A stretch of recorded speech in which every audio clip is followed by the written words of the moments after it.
some stones in your life that's keeping you locked in and others out.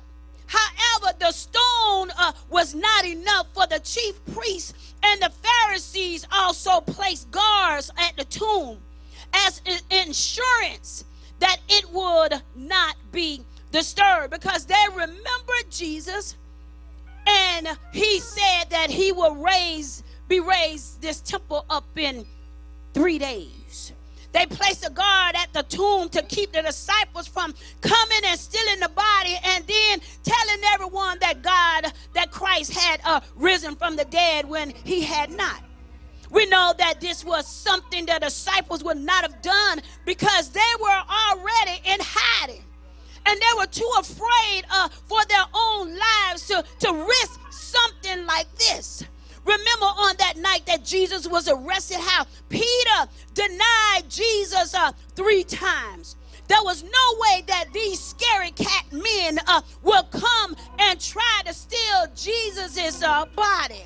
But let me tell you my side of what motivated them.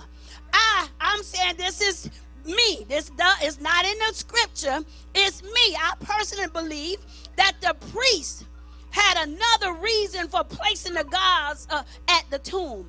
And like I said, this is my view of what could have been the other motive for placing the guards outside of Jesus' tomb. So you will not find it in scripture.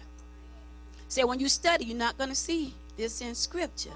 Remember the chief priests and the Pharisees had witnessed Jesus raising several people from the dead while he was alive, so that would be totally believable in their minds that he could do the same for himself.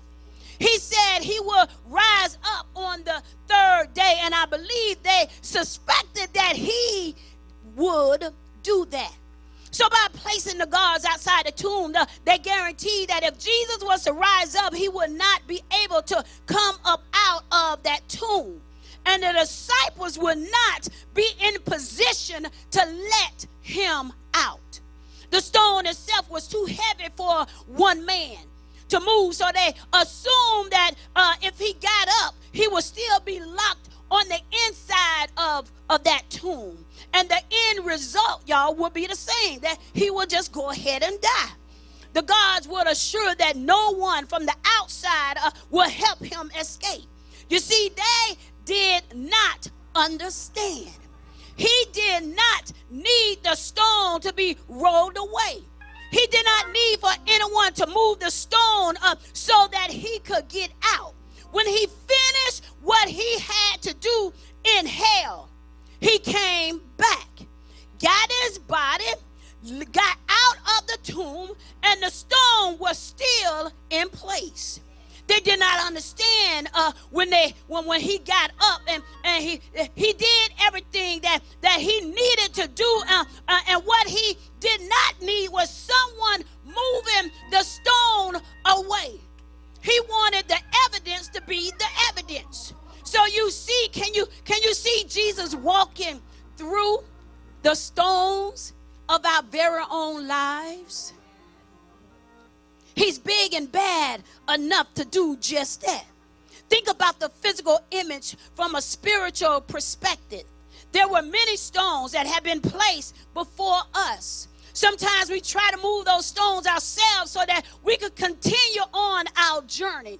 Sometimes we have become so comfortable, y'all, with those stones that we drag them from one place to the next place with us.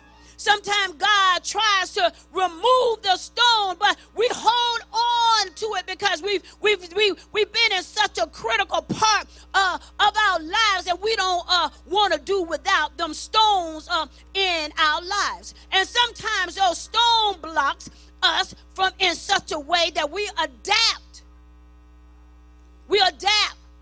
to the enclosure and resistance ever being free. We're so prone and so used to dragging that stuff with us that we don't want to let the stones go so that God can work it out in our lives. We